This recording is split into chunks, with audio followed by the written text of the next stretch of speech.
Okay, welcome back.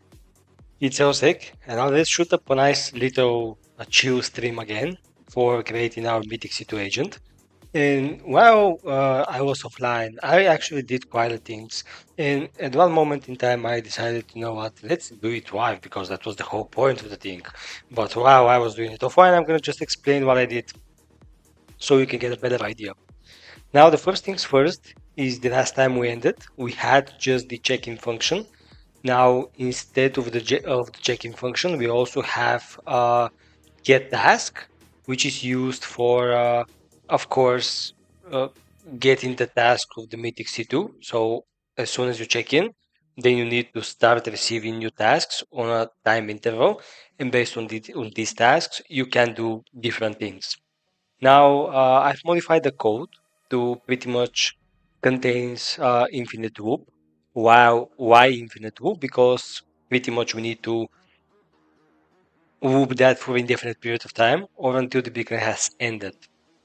And inside this loop, the first thing I do is to start to get the tasks like that, then convert the tasking data to a JSON object, and now check if this JSON object contains something or not, because if it contains a command, then you need to execute the corresponding command, and if it contains nothing, it's an empty check-in, empty task, then you have to do nothing and just move on or sleep and so on. So this is why the else statement is pretty much just a write host, just to debug and print out that we are not executing anything. Actually, that's not correct. I was doing some debug testings and so on. Then we're gonna sleep for 5 seconds. Of course, this needs to be modified on the build time based on how much sleep interval we give to the beacon. We also need to implement a jitter time, which means that it's not gonna sleep for 5 seconds each time, but it's gonna have differences in how much time it sleeps for. Perfect. Then let's jump into the if the statement is actually correct and if the task is actually not empty, then what happens is that we issue a new task, which is defined in the tasking data task first element. So it's essentially an array. Then we parse the command, and then we get the command ID because that's something we need. In Mythic, each command executed has its own UUID, which is extremely nice, and it allows you to parse different things. And also, it allows you to track different things. And pretty much each command during your operation has its own UUID, and this helps the Mythic to report it, and so on. So that's a must-to-have thing. Yeah. Then we have one get command function. What this function does is, as the name suggests, gets a command, but in that case we specify a command type function. And now that's quite interesting because how that works is that you can find specific function in your code in runtime. So I'm going to open a new PowerShell window just to showcase how that thing works. I am quite impressed by that because I didn't know that thing existed before needed to operate with it. Ah, yeah, the sun came back in. Never mind, I think it's okay. I'm gonna stop the cat for a second. It's right in my eyes. I'm gonna move a little bit. So here I am now going to create a PowerShell script. So I'm gonna sit into desktop, and then here I can do Notepad and test.ps1. Ah, come on. Now inside this test.ps1, I'm gonna create a function. So function, let's call that test, and let's do just write host test, just like that, just to showcase how it works. And then of course we can try to do get command, name to be test, and then command type, function, and pretty much that's about it. And then what happens is then we can try to execute this function using the what was it? In that case, it's submit. So I'm gonna just save that. I'm gonna run it, see what happens. Not that, but that. And as you can see, it has identified it. So for example, if I create a new function, let's call that, or actually modify the name of the function. Yeah, please go away. If I modify the name of the function to not be test, but to be test2, and then run it back in, and we can see it's not recognized. So just with that, you have the ability to, in runtime, specify your commands and get them in runtime, which is quite useful for C2 because we can include our commands like ls, who am I, and all the other stuff. And when you receive something in here, based on what you receive, that's why it's an if statement, based on what you receive, you can execute the corresponding code, which is super nice. In that case, what happens is pretty much we define the output. So that's how you invoke the command itself. So if I work back to my script, what I can do is, for example, to mimic that as much as possible, I'm going to save a new variable. So I'm going to do name is going to be equal to test, like that. Then here, instead of the test, I'm going to specify the name variable. And after that, what I can do is execute the name variable just like that. So name. And in theory, this should give me the right host statement. It's not. And yeah, it's not because I don't have the proper syntax for it. So, oh damn. So I can run it again. Didn't work. So let's see where's my mistake about it.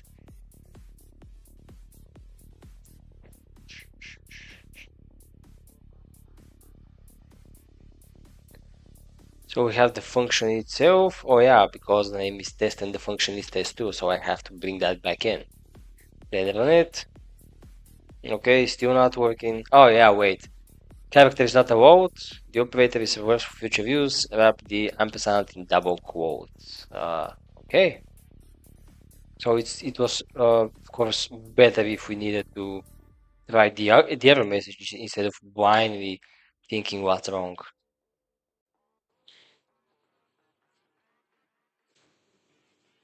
So we get the function. Then why? Am I making some stupid mistakes again? Let's see. We have the output to be ampersand. Oh my god. Yeah, sometimes when you stream, it's quite harder to get the thing. And of course, we have a typo now. So, right host, yeah, run it again. There it is.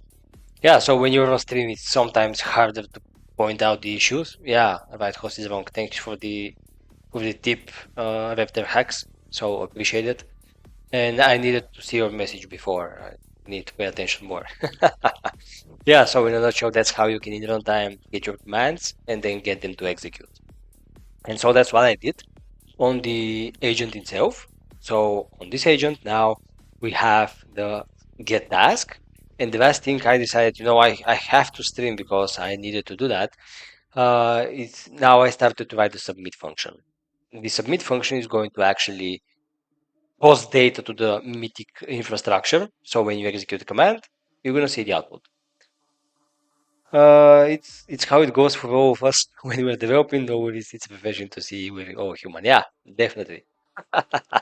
Thanks for the support, man.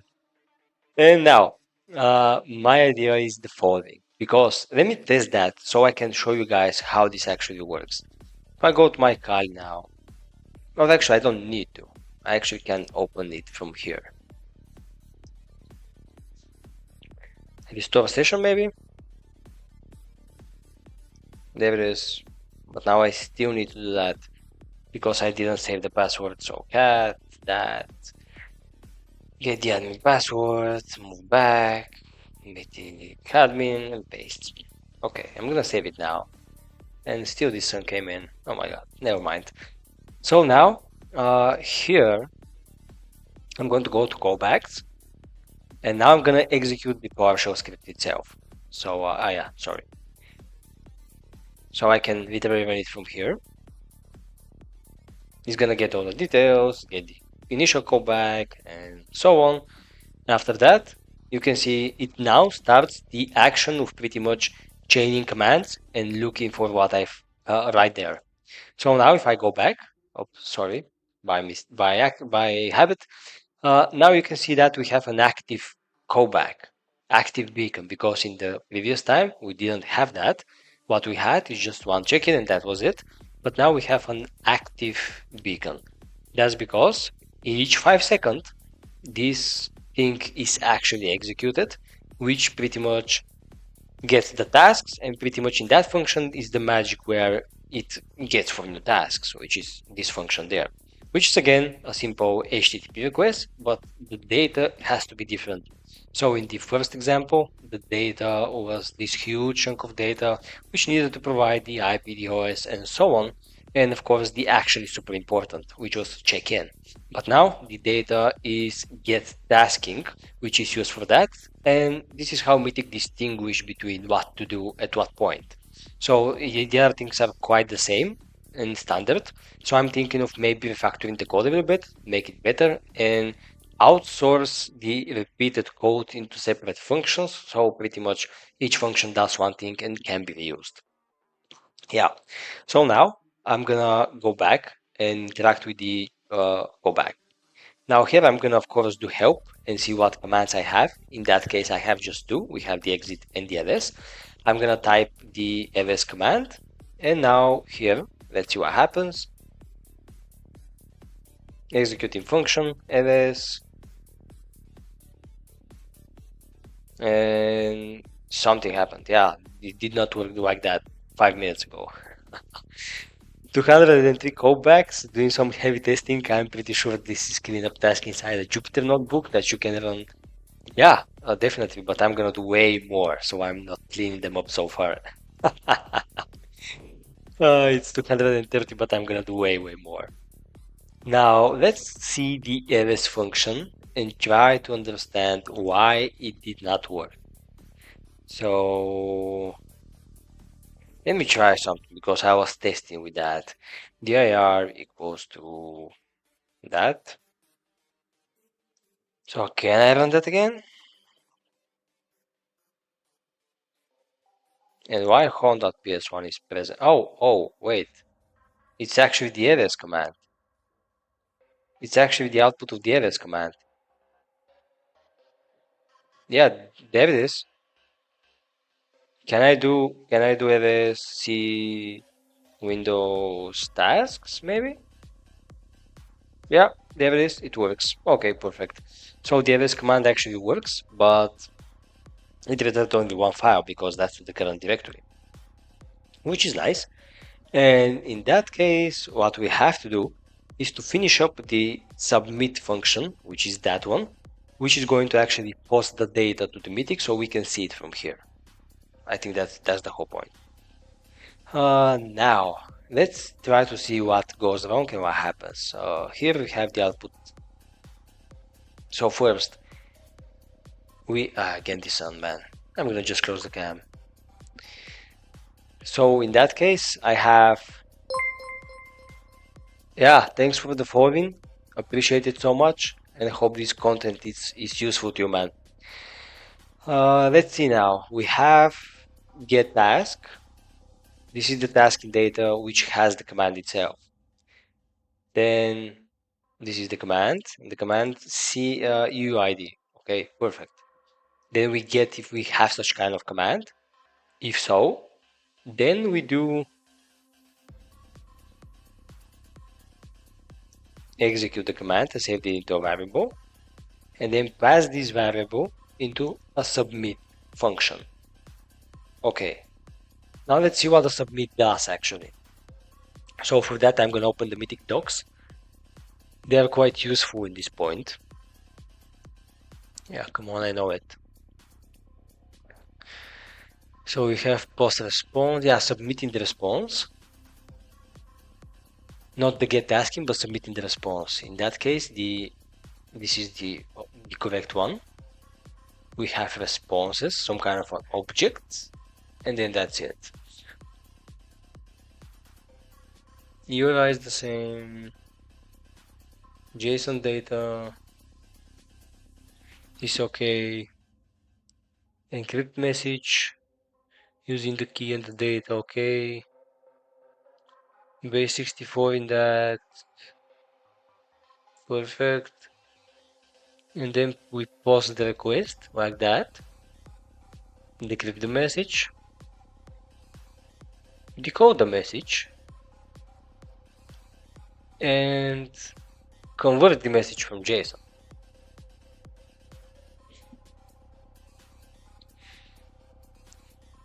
So in that case, I want to check if the actual function is returned correctly.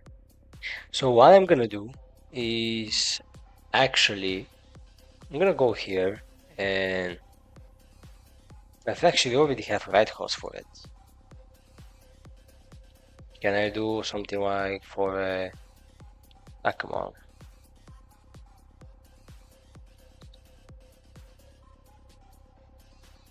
Foreground color green just to see what happens with the task of not actually green, but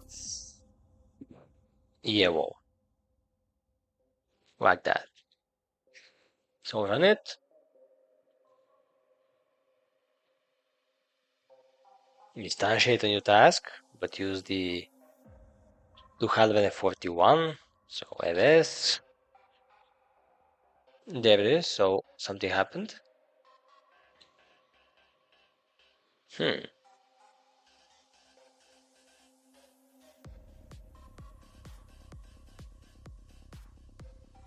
Something happened which is super. Oh, yeah, there it is.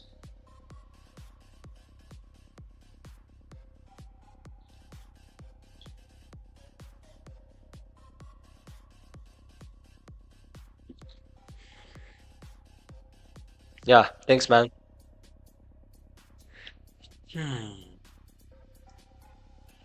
Actually, don't need this one there. Okay, so executing function arrays. Okay, we have the output as a variable. I know that works. But now, this is the response we get from the submit task, which somehow doesn't look right. And we don't see any output there.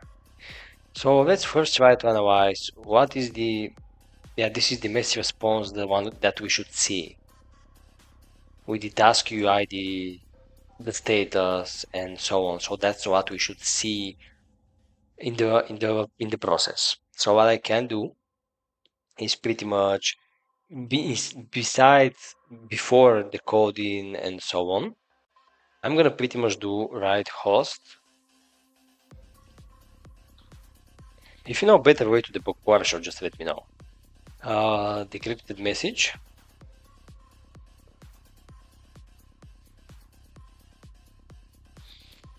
Just like that. To see what's the raw message that comes at the server itself. So again, I'm gonna here now do go back. That's why I have so many.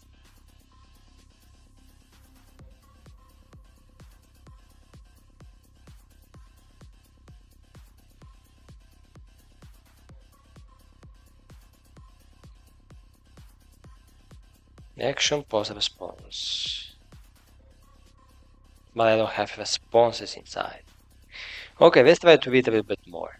The main difference between submitting a response with post response and submitting a response with get tasking, I can do that, is that in a get tasking message with a response key, you also get back additional tasking that's available. With a post response message and a response key, you won't get back additional tasking that's ready for your agent. You can still get SOCs, remote port forward interact, and delegate message as part of your message back from Mythic, but you won't have tasks key. So apparently what happens is, based on the docs, we can also submit messages using the get task.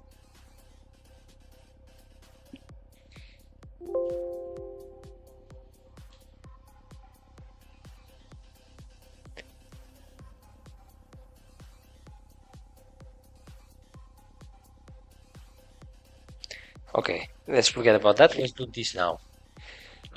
So here we have action, responses, and delegates. We don't need that apparently, but we need that. So most likely the responses in our case is not alright. So let's see what responses I actually have. There are two things to note here. Responses, the parameter is a list of 4 responses for each tasking. For each element in the response array, we have a dictionary of information about the response. We also have the task ID field to indicate which task this response is for.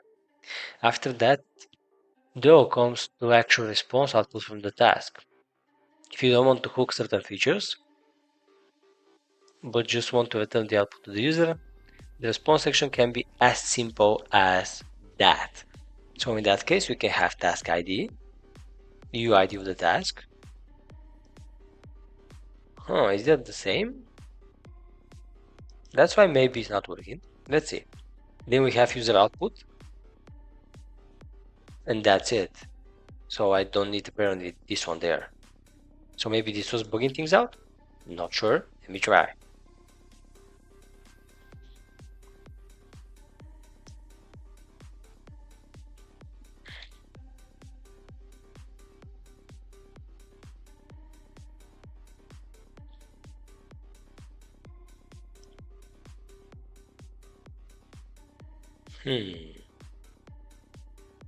Agent processing.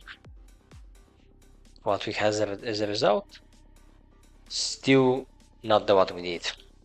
Okay, I'm gonna be here for I'm gonna be right back in 1 minute. I just drank way too much coffee. Be right back.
Okay, I'm back. Yeah, thanks for waiting and your patience. And now we can try. We have to see why we are not getting this thing here.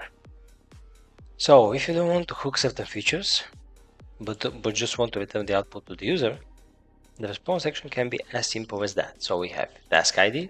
Let me see if I don't have a typo. And also responses. This is an array. But how shall I represent that to let's say PowerShell? Let's see. Let's see what ChatGPT is gonna tell us about that. So let's do. I have this JS.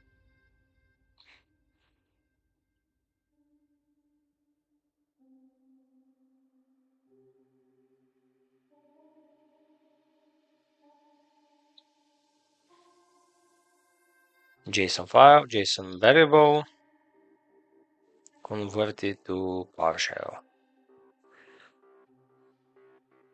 Let's see how ChatGPT uses to parse the responses.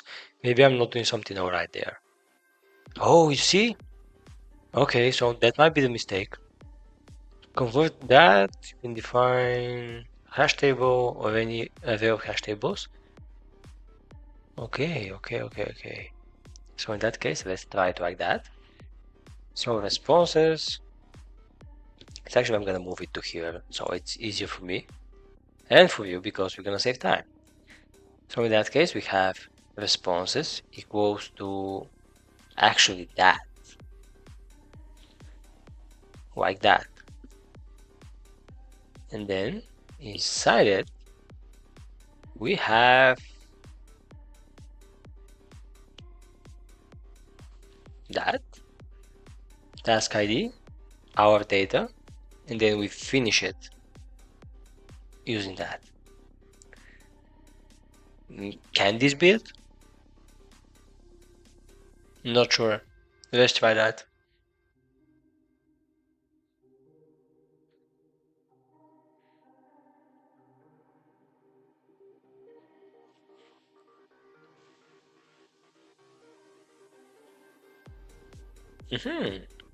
Now we have something. There it is. There it is. So it was the parsing itself. Okay, we have the ls command. That's perfect.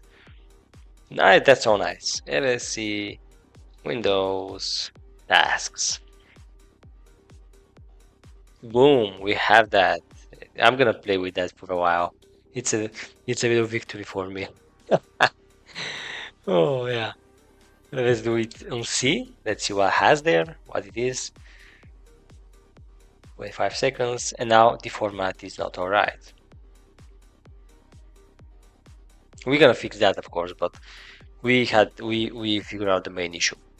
However, if we need to do things like downloading files, because we're gonna obviously need to do that, or create artifacts, we're gonna have to use more complicated tasks. Now, you can find many fields sent in the hooking feature section, but outside of that, you can set. Okay. So in that case, you mean that? Oh wait, waiting for more messages. Maybe we need to also add the status. So it can be status equals to success, maybe? Maybe.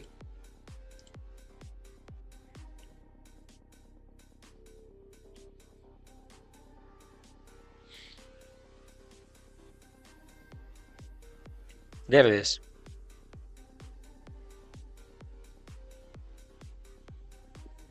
There it is. Because in the previous one, you see that it waits for some kind of action or result, and now it finished with success. So it's better now. Now, each response style is described in hooking features. The format described in each of the hooking feature section replaces the response message piece above. So this here is arbitrary based on what you need. Then to continue adding that JSON response, you can indicate that a command is finished by adding completed true, or indicate that there was an error with status error. Okay, then I think the better one to call is completed equals true. That's how you pass through the PowerShell. Yeah, let's try that. Let's see if it makes a difference. 247, ls again. Yeah, I think it makes a difference because now it's green. Yeah, now it's better. Now it's even better. Okay, perfect. Perfect. Okay, now we're not gonna do the hooking section part, but let's see what it. What was that? Let's see what it has. All of the following feature describes information that can be included in responses. This section describes some additional JSON formats and data that can be used to have your responses be tracked within Mythic. You can hook multiple features in single response because they're all unique. Okay, that's key. For example, to display something to the user, it should be in the user output field. Oh, okay. When we talk about hooking features, about specific set of dictionary key value pairs. Okay. All responses from the agent to the Mythic server already have to be in structured format. Each of the following section goes into what their reserved keywords mean, but some simple ones are task ID, user output, completed, status, process response. Okay. Then we have this. As you're developing an agent hooking these features, it's helpful to know where to hook if you have questions. All the task commands, parameters, and definitions are defined in the Mythic container Bible package, which is hosted on the Mythic Meta organization on GitHub. Information about the payload type itself can be found in this payload builder file in the same Bible repository. Okay, let's see. Oh, that's useful, by the way. Did we check that before? That's been archived, but did we check that before? this here in the builder.py has all the options possible as far as I see. So you have success error things for build status, we have support authors to be each one of them, we have build parameters, which how they are defined, and pretty much we have some sample ones. Ooh. See the profile, command list, that's how we can get all the commands, for example. This is the class build response. Oh, we have, maybe this can be outdated. Maybe it can be outdated, but we'll see. Now, throughout this section, the payload type development section and the C2 message format section, you will see a lot of information about the message structure. Here's a quick cheat sheet reference guide to link the appropriate sections to more information. The following is an example of a get task in request to Mythic with almost every possible field added. Okay. There it is, we have the responses. Oh, and inside the responses, that's why we needed to parse it as a different arrays. Because inside the responses, we have different arrays of things. Because for instance, here we have the task, we have one response which is the task ID, but then we have removed files, then we have credentials, then we have artifacts. So if you want to use such kind of things and to force Mythic to automatically load something like download a file or report a file and not only display output, then we can use these things here, which is so useful. Whoa, nice. And the next thing is going to be SOC and port forwarding, which is, we are not ready for that. And why we're not ready for that? Because our builder is still not ready and capable of doing all that. So the main thing that I'm going to focus on the rest of the stream is going to be actually to first reorganize the code, make it better, make it smoother, and make the builder itself. That's a pretty big object. Yeah, it is. But that's an exemplary one, so which means they made it that big on purpose to showcase what you can include. For instance, if you run Mimikatz, you can include only that. If you have your own approach upload module, you can include the upload here. Yeah, so download upload right there, and that's important. So this is the full template and the full message that can be used. Now, yeah, as I mentioned, I'm gonna now try to make the code better and to use that code for my builder itself, like here. We're gonna override the body and we're gonna get the best, better PowerShell version. We've already done encryption and decryption. So for debugging purpose, this is going to be to just return the string itself without doing any encryption, and that allowed me to not modify the code and include some kind of a different packer checks, like if encryption is set up, then you can do that, if not, then you can do that, and so on. In a nutshell, if I set up encryption in Mythic, these functions are going to be overwritten, but if not, they're going to sit like that, and all they're going to do is just return the key that was provided, the plain text. Yeah, sorry. It looks like it's going to be daunting to deserialize and serialize. Yeah, but that's why we have ChatGPT for that. I mean, AI is especially useful when doing such kind of things, deserializing and serializing. Working with such objects with different languages, it's doing quite a good job. So I'm not gonna be, yeah, you should not use ChatGPT, but I'm gonna be like, use it when you can and know what to do to save time. I'm using Copilot. It's a great tool for sure. Yeah. Is it paid, by the way? I'm not sure. And do you think it's better than ChatGPT? So this is the body, but we're gonna first go over here and why I'm developing in here, because here in Windows I can directly test the code I run, and then after we are done, I'm gonna migrate that entirely to the body itself. So here, these are some functions for the Medusa. In that case, it's not Medusa anymore. It's actually I'm gonna do that. I'm gonna open that with Notepad++, and here search for Medusa, and actually replace Medusa with Haunt, because we no longer have a Medusa, but Haunt. Okay. Then we have, actually I like this IDE better. I'm gonna first go to set up my own dark mode. So preferences, then go to dark modes, like that, and close, and now it's even better. Now we have the class itself, and we have this function which are into the class. Function to get the domain if any, to get username, and so on. So these are inside the class.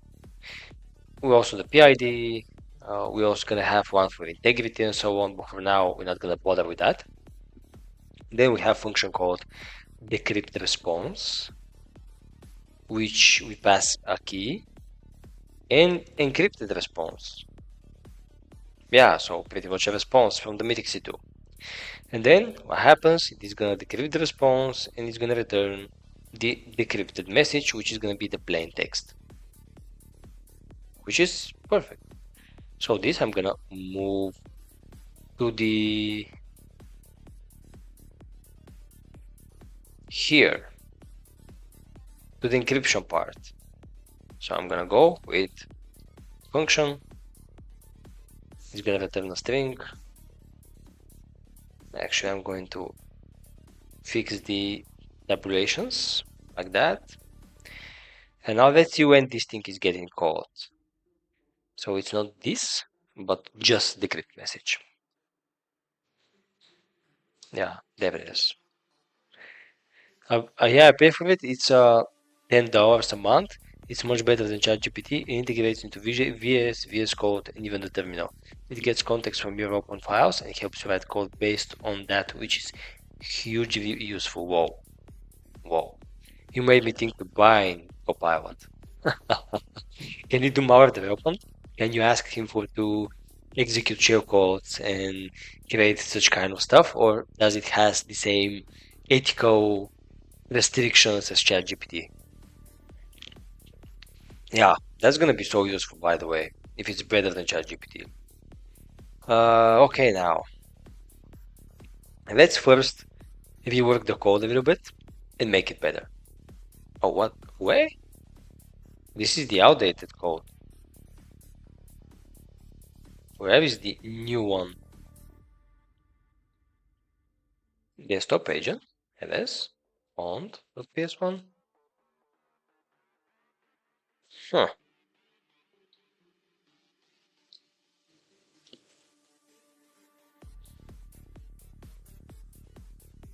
I don't get that. I don't get that, but I'm gonna copy and paste it. There it is. Okay, now again, go to Medusa and replace that with Haunt. Then go to, let's see now. There it is, there it is. There's the constructor. Okay. There's the ls function.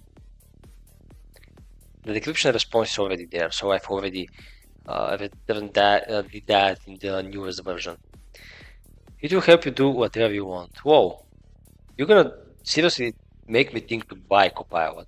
I mean, $10 a month it's not that big if it does a lot of things for you. So now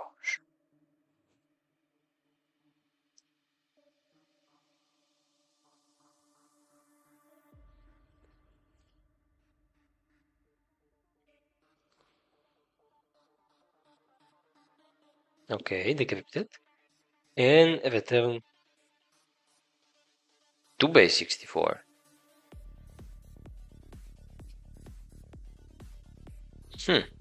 So it returns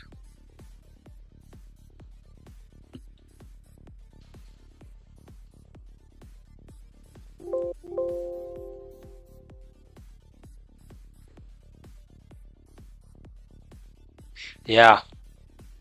So in that case, it returns the base 64 message that then we need to decode.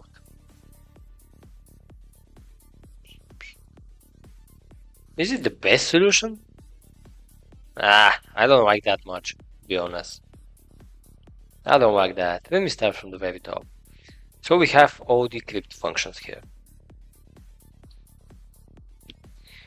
So we have compare byte arrays function, we have convert to base 64 array, unload data,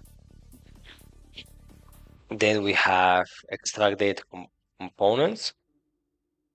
This is also for extracting the HMAC and the encrypted data and so on. And then calculate the HMAC and then decrypt message. All right. And then we have encrypt message, which again gives us base 64. And we now have the decrypt response. I think that's okay. So now we have here custom functions like that. And this is our class. Okay. This is the class with all the values, without the constructor values. Then we have all the class methods, which are here. And the check-in, the get task, submit task. And this is the main, pretty much main here. Okay, now let's see what we can do better. I'm not gonna touch the encryption at all. I'm not gonna touch it. The reason for that is this code works, and if something works, you don't touch it. I was debugging that for hours. I really spent a lot of time on that, and I also had the help of the ChatGPT to get me through that, because initially we had a lot of errors like not validating the HMAC, having the not proper HMAC value, and so on. And now we know that this works. So here, it's the no-go. We're not gonna touch anything. We can obfuscate, but not change. So all these encryption functions are pretty much going to be like that. So not gonna touch it. Here we are going to actually import our custom commands, which is going to be ls, QMI, and all this kind of stuff. And then we have the class, which pretty much gives me the idea to modify some of its modules, and not modules, but functions. In a nutshell, we can modify not that, this is working great. We can maybe modify the user agent and so on, but we can also implement get request, not post request, which we can also use. We can implement header payload data rotation, so each time can be different to not leave any traces that much. Then we have the check-in. So we define the date of the check-in here, which in that case is not something that we need to touch that much. This ENC key, is it inside this itself? It is. It's right there. There it is. Hash table, ENC key. In that case, yeah, we get the keys. It's okay. Then we define the URI. The URI can be used for this rotation thing, but let me think about that. Or we can define it once and not use it that much. What if we have a URI here? Actually, there it is. Oh, but we need also that.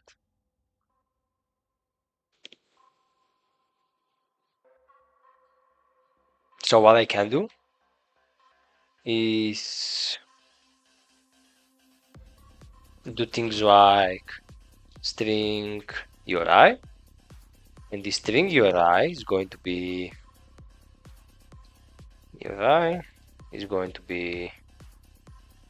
the server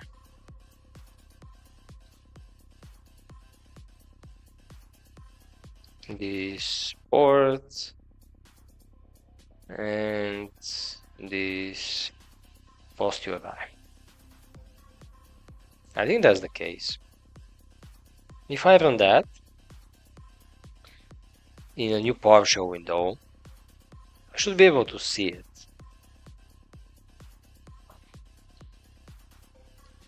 So we have to remove the this, by the way. So the server is going to be that. The port is going to be that. The post URI is going to be that. And the URI is going to be server, port, post URI. I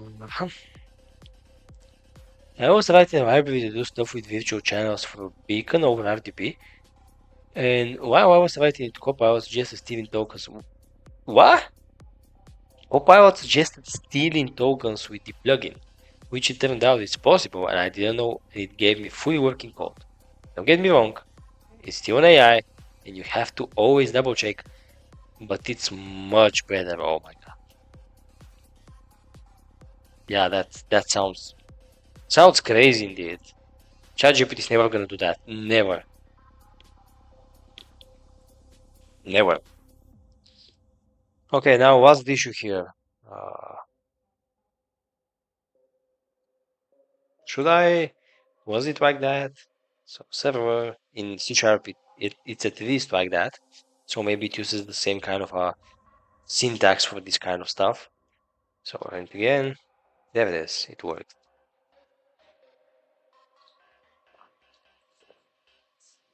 .NET. Oh wait, it's not that. Extra slash, I think. I don't get that. Huh. Well, actually, you're right. You're right.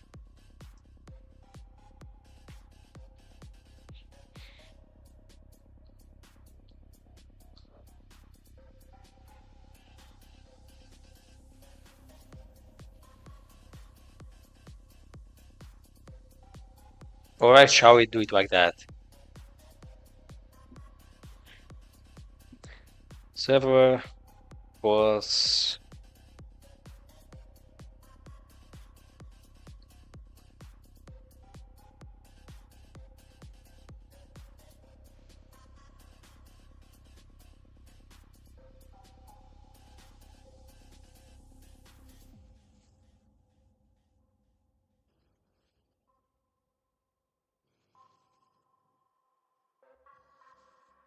yeah, there it is.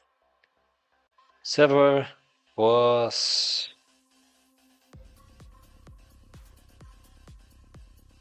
yeah, there it is. Okay. Okay, perfect. So I can do it like that. Over here. Like that. But include this in each places.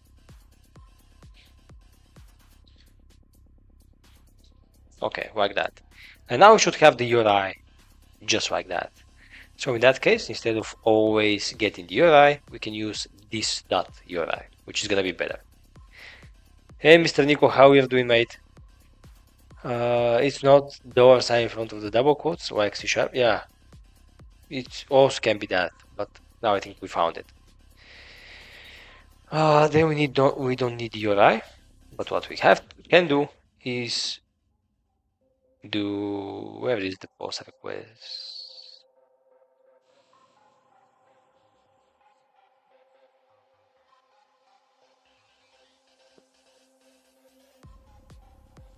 Ah, yeah, there it is. This not URI.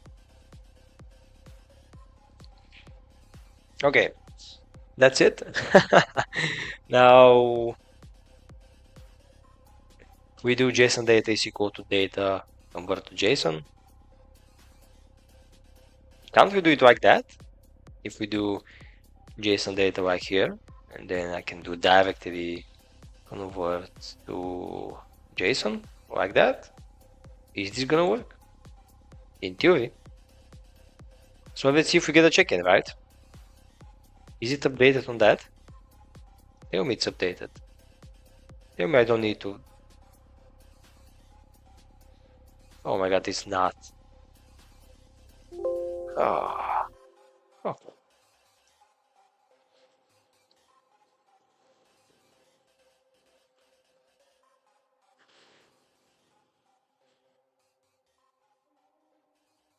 Okay, let's see what happened now.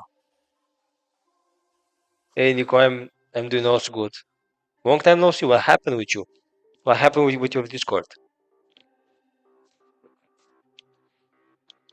Let's see now.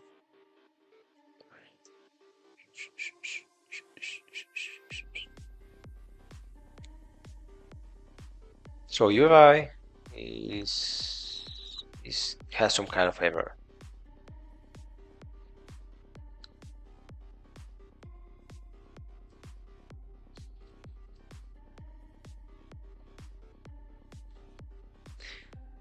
Three, one, two. Yeah, that's the one. Actually, we had the syntax right there.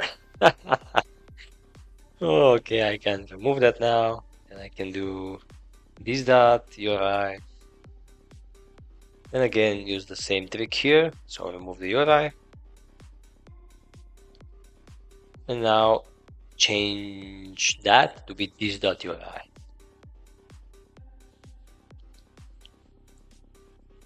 And I come in, I have 2FA on and still someone managed to get in.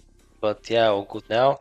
Maybe because I have a Discord login in my VM and I have stuff there. Yeah, most likely that can be the case because MFA is preventing someone to get your token to pretty much authenticate or to prove that that's you.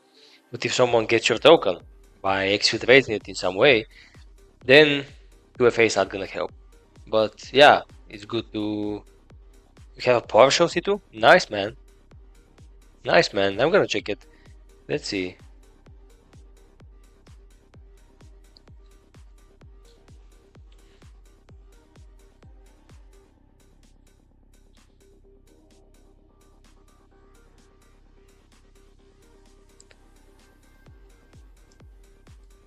Yeah, come on.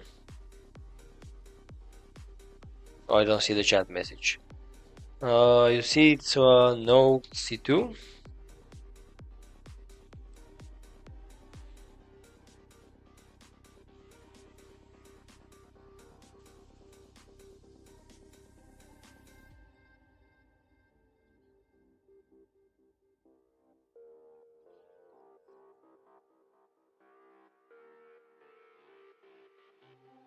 Is it full in PowerShell? Yep. Nice. Do you mind if I steal some of your code? If I think it's suitable for the agent? Oh, yeah, you're using the same thing. Use the command to get what to execute and so on. Yeah, thanks, man.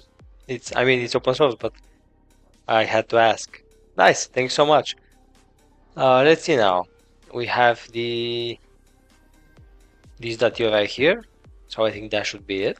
Save it and run again. Okay, then now we have an error. We have 283.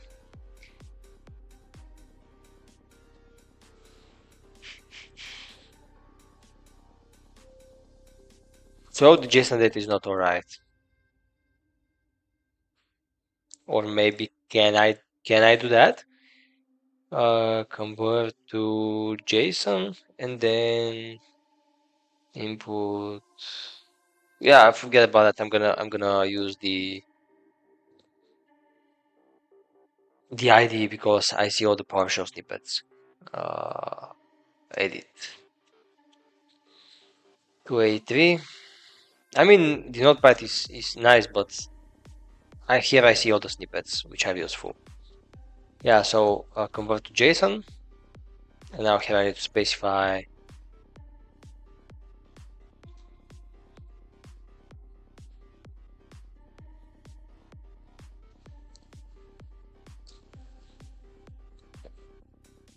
it's not that. I still don't see the thing. Maybe Visual Studio Code can help.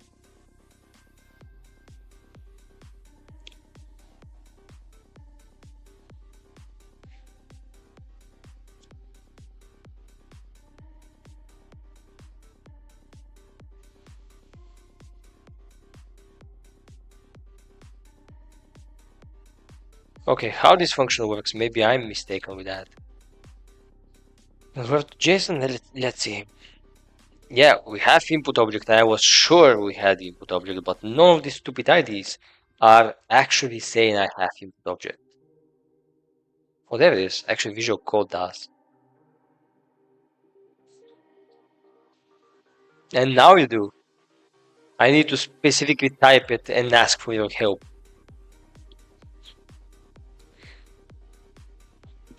Input object is that. Okay.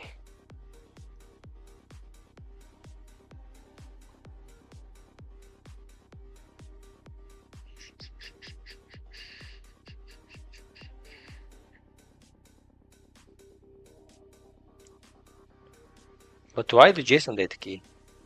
That's not how it's supposed to be done. We have...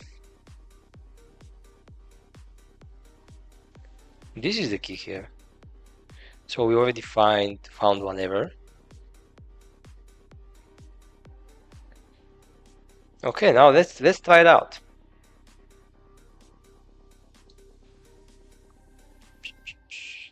It worked. Perfect. Let's get back the commando. Mythic. You go back. And it works. So we optimized it one more time. And it doesn't work. Yeah, because we need to also fix that in our other functions, but the check-in worked. So that way it means that I can now get rid of that, and I can use this as a snippet to directly have JSON data and auto data and then convert it to JSON. So that's much easier. Then we have encrypted data in base 64, which is going to be that. And then final data is going to be appending or prepending the paywall UID to the encrypted message, because this is the message format of Mythic. Then the encrypted response is going to be the result of post request. Okay. Then we have the encrypted message, which is going to be the result of the encrypted response. And again, we need to pass the key not like that, but like that. Like that. Okay. And then the coded message is this .base64 decrypted message. Yeah, perfect. I actually don't like that, to be honest, this if statement here. So what I can do is do right host foreground cover. Let's call it. Yeah, why not? Decoded message. Okay. So I'm gonna run this one more time. That's the decoded message.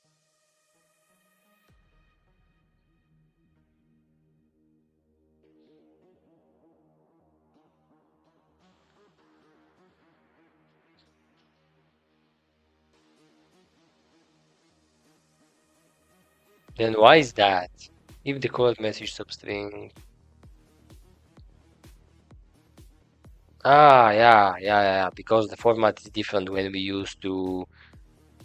we define encryption key and when we did not, the format is actually different. Yeah, that was the point. Okay, never mind. We're gonna double test that later on. Okay.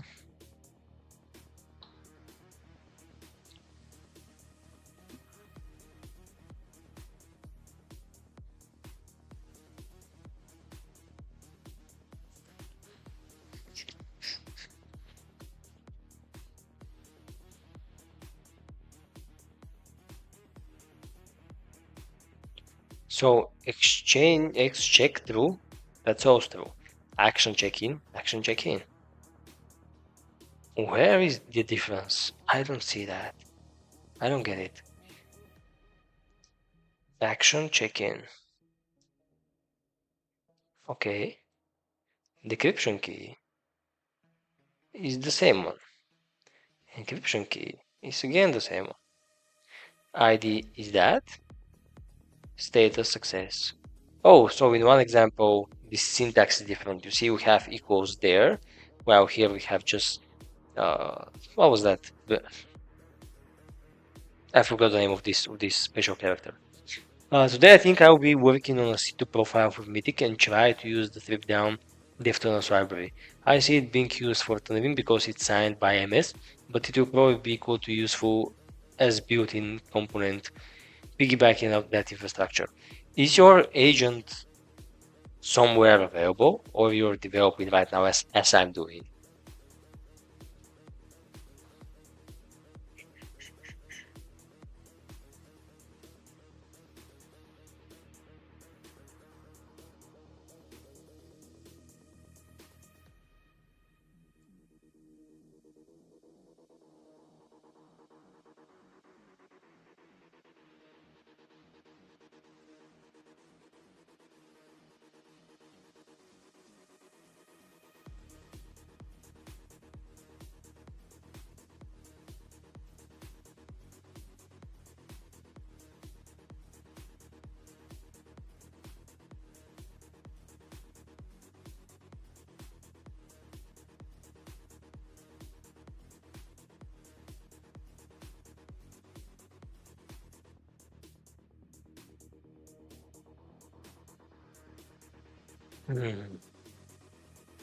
I don't get why these are different.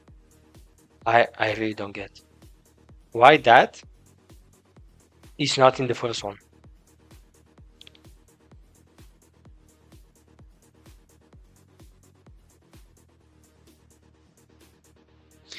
We prepend it.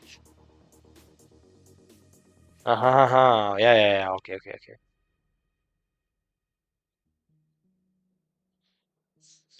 But why do we need this kind of mess?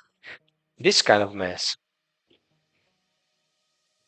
The quality of the game is already bad. Yeah, I'm gonna just shut it down.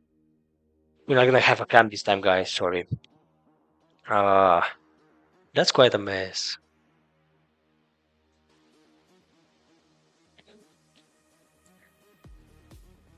This is the valid data that we have. Why the second one?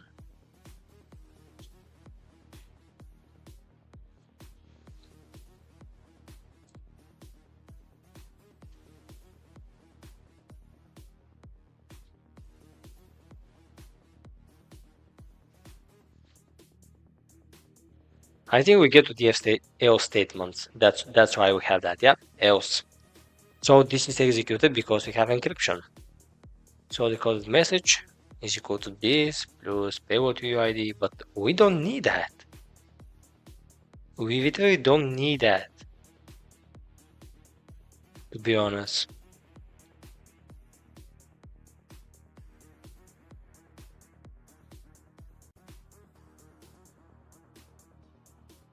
I mean, we can do it like that, and it's still gonna work.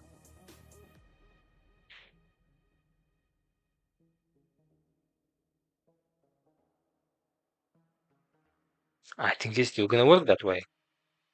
Is it? 251, 252, there it is. It works like that. We have some kind of error now. Yeah, because this is for the different functions, it's not for ours. Yeah. But it does the check-in correctly, so we should not mind that. This is correct. We also don't need that. And we just return the ID, because the main ID of the check-in function is to actually return the ID of the payload. That's it. I had a weird network error. What was your question about the agent? I don't have one completed yet, so I'll probably have to wrap in support of one in C# agent already out there. Yeah, my question was, is it publicly available? Or are you developing it right now as I'm doing? But yeah, I think you already answered to that.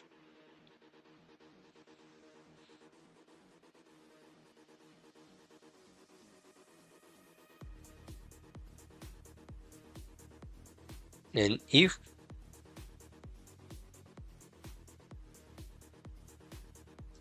actually we're gonna need that, because if we lose that, the payload's not gonna work if we don't specify a key.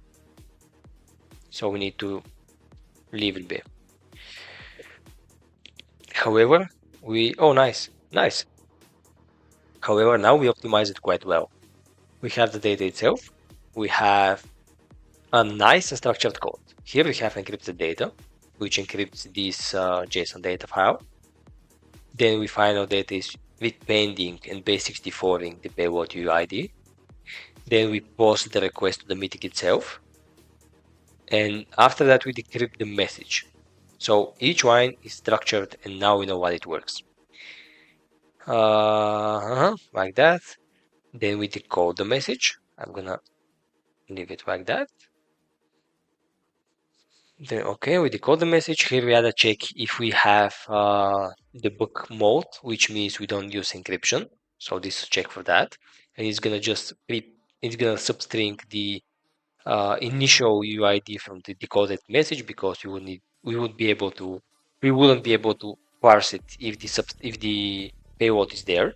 So just substrings the initial UID, which is not the payload UID but the callback UID, and then we just return the decoded message.id, which is now a clean code. I think that's clean. I think that's okay, because you can see what each line is doing. We define a JSON data, we encrypt it, we encode it, we send it. After we send it, we decrypt it, and we decode it. It's as simple as that. Actually, can we outsource that? Can we outsource that? Can we outsource that same thing into a function? The whole thing, so it can be just one. Because we always gonna have encryption, we always gonna have encoding, we always gonna have some kind of a data transmit, in that case a post request, we always gonna have decryption, and always gonna have decoding. So these things are gonna be unique for everywhere. So you can see them here, you can also see them here. So I think it's best to maybe utilize that as functions. Don't you think, guys? So what we can do is make a wrap-up function, which is going to do all of these things here. So it's going to need a key, it's going to need the data, it's going to need the payload UID. Actually, not a payload UID, but a UID. It has the URI, the key is the same, and that one here is the same as well.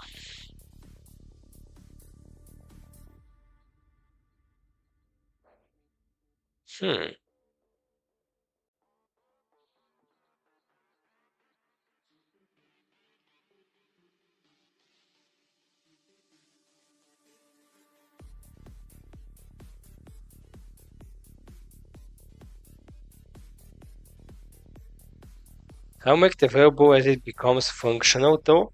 Minus some of the facts, but still different approach to communication. Quick is one I will probably build support for as well. Yeah, good job, man. Really good job. I'm looking forward to seeing the agent, if you want to, of course, publish it in the first place, because let's admit it, the best agents are the one we don't know that they exist. But here, let's think about how to make this even better, because this is going to be encountered in each of the function, and we don't want that. We want it to be structured. So I'm thinking, yeah, of course we can just copy and move it into a function, but I'm thinking so much for this post request method, because we have to maybe modify the method. I'm gonna go back again. I'll be right back in 1 or 2 minutes. Be right back.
Yes, thank you so much.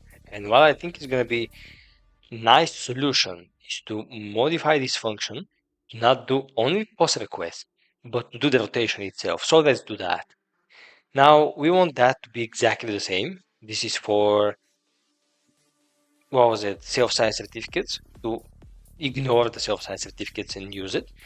And now we have to do IWR. But now Mythic says in the docs that agent message format, I think it was here.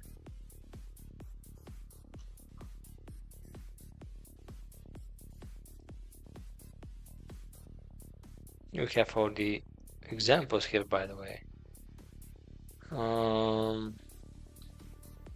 Yeah, so in the post request, it has to be in the body.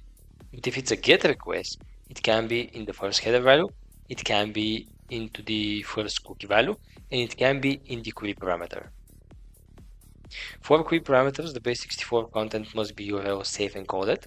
This has different meaning in different languages, but means that for the unsafe characters plus and slash, they must be swapped out with minus and what was it? The underscore instead of encoded.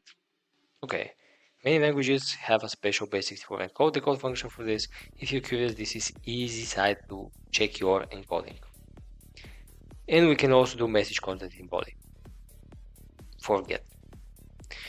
So for post, we are pretty much limited to that. But for get, we can do the rotation. But what we can do is to on random interval on random instance determine if we're gonna do post or get. So what we can do is we can do two switch statements. Switch cases allows us to pretty much do logic separation for various options. So the ChatGPT now gave me this nice example, which is here. And in that case, we're gonna do switch case on the specific variable. So this variable is going to be method, which is going to be, or actually, no, wait, it's not like that. What I want to do is do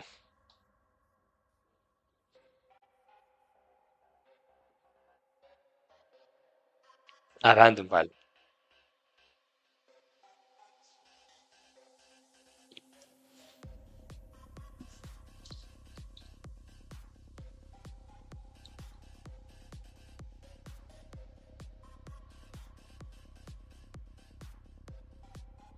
So in that case, we have a random variable, which is going to be between 1 and 3, and this is going to give me all the options between 1 and, actually I want to not 3.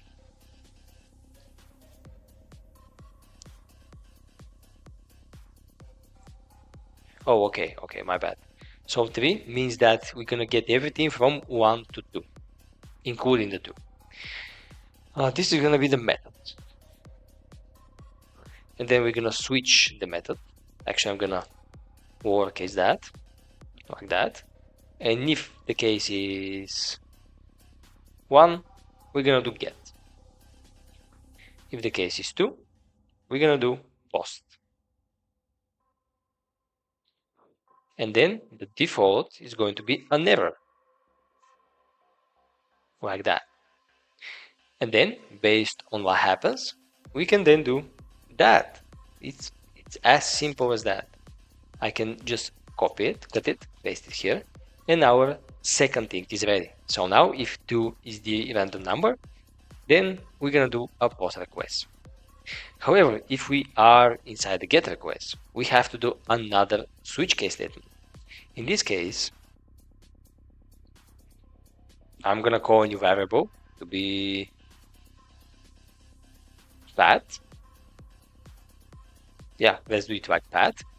And this is going to be again random between 1, but not 3, 5. Why 5? Because we have 1, 2, 3, 4 ways of engaging with that. And then we're gonna do another switch statement. So switch path And then we have all of our cases. In that case, let's call the case 1. The one is gonna do, we're gonna do it as it is in the docs. So first header value, first header, then 2 is gonna do first cookie, 3 is gonna do first query parameter, and then 4 is gonna do message body into the body itself. Body. The default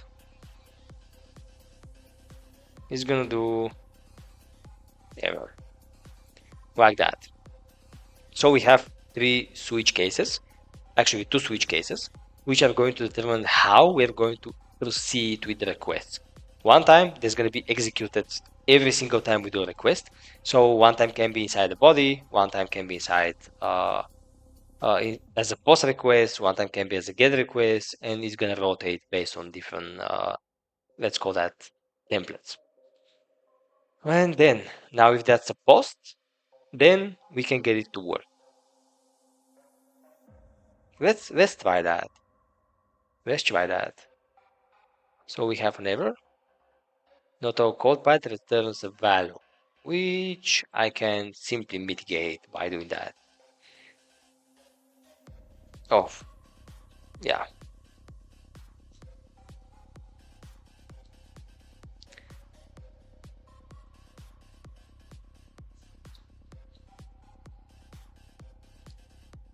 Let's run that now. Let's see what happens.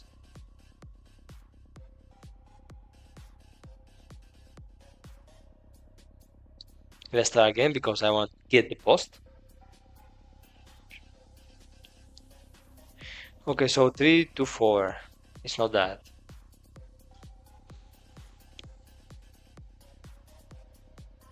Are we getting only get requests? I don't get that. Maybe we need to do... Yeah, but we don't have output, right? Oh, right, host maybe.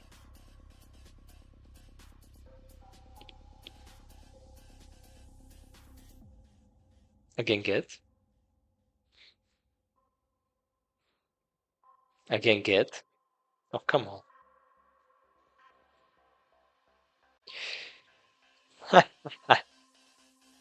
Oh.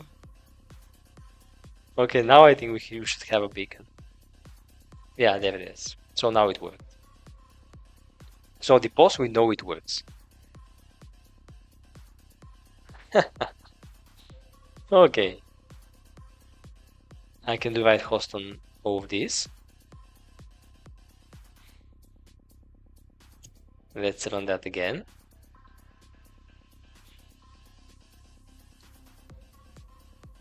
Yeah, get first header.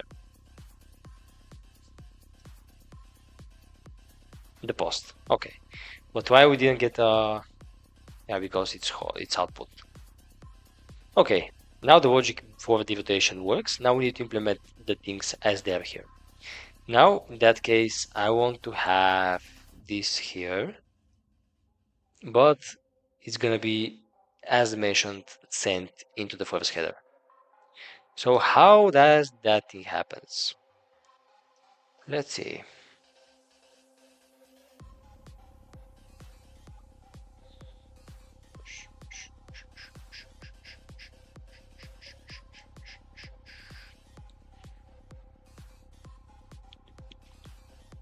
What should I just place the data inside? Should I just paste the data there? I mean, I can try like that. Body.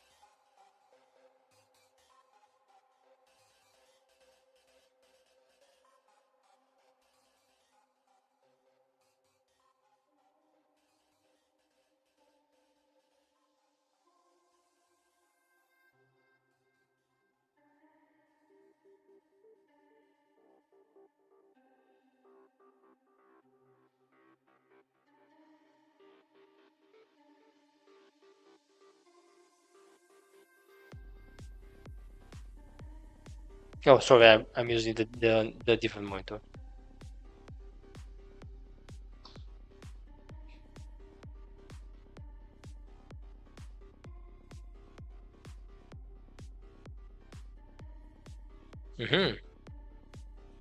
Yeah, but what should I call that?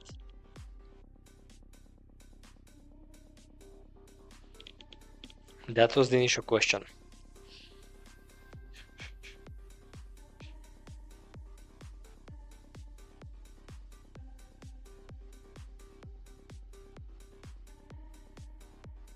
Because the body is obvious, the body you just paste it there and it's nice, but what is the first header key, not the value?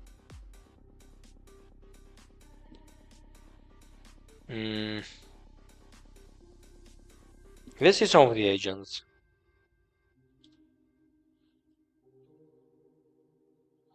Was that a my video? No. Table type.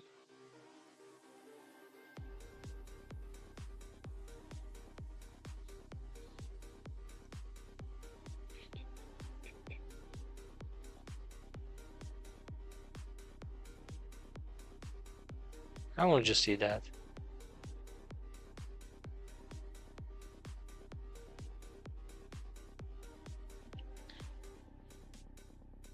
I don't want the WebSocket thing.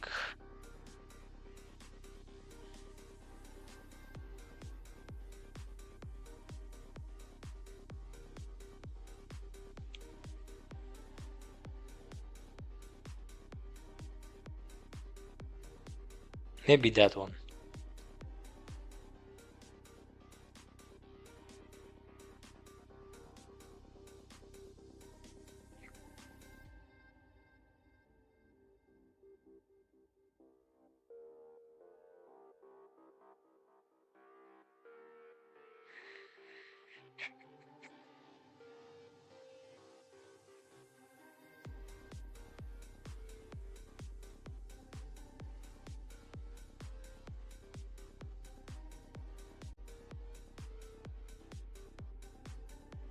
Do we have a get URI?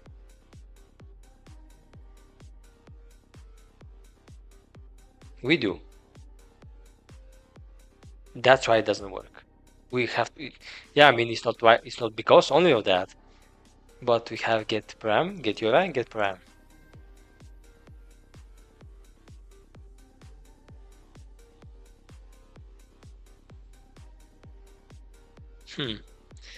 Okay, we can do that. We can try that.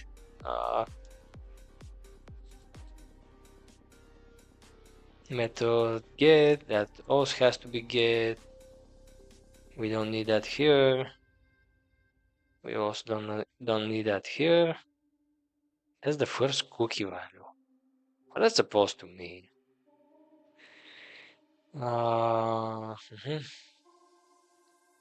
URI.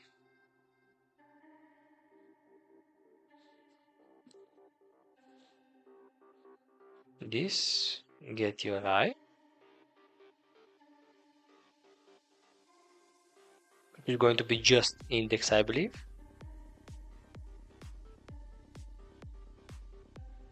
Was this get param.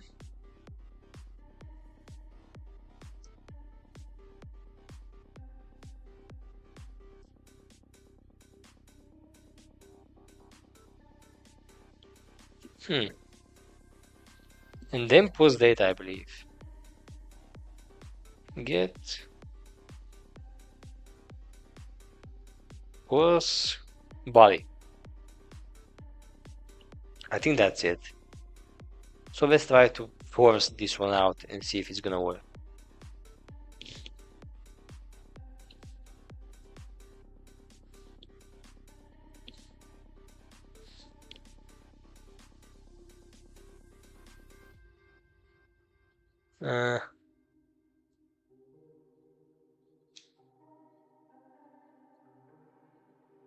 I'm not sure what happened.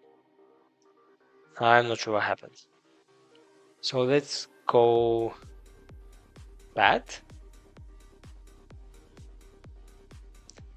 to be 3 actually. And method to be 1.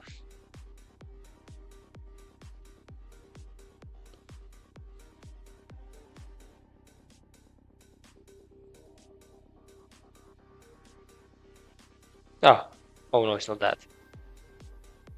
It's not that. Okay, now URI is going to be this get URI was that was this get param, which is Q, was the body. Okay.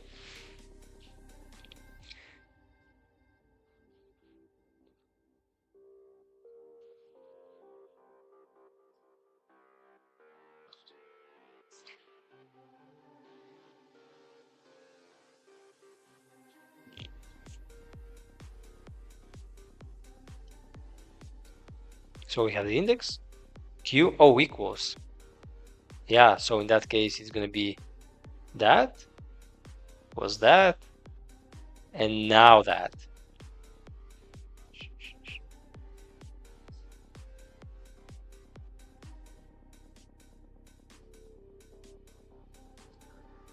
Compositional parameters cannot be found except an argument. Was okay, then in that case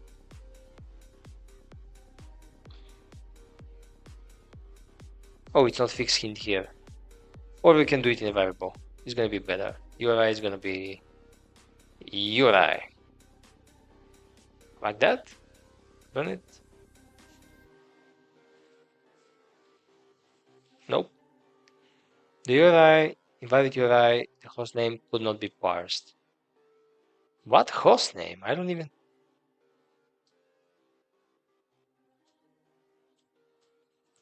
So invoke web request. URI is going to be. Oh yeah. So in that case, it's going to be URI. Nah, I made a mess here. Because here we use the post request with this.uri, which in that case was already that. So we can do things like post URI, and we can also do things like get URI. Or that's not OPSEC thing to do, because we have to rotate with that. So what we can do is modify it here. Be right back in a second. Need to pick up the phone, sorry it's needed.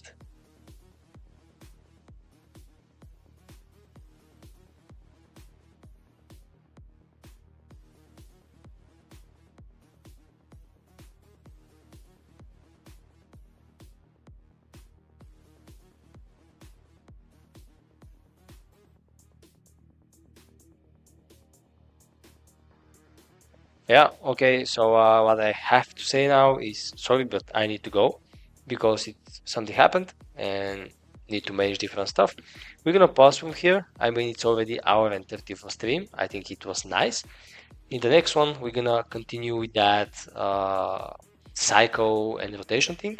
We're gonna get it going and then create the builder and so on. Yeah, I see you already found the solution for that. I'm gonna try it after I'm back. So thank you so much, and guys, see you in the next one. See ya.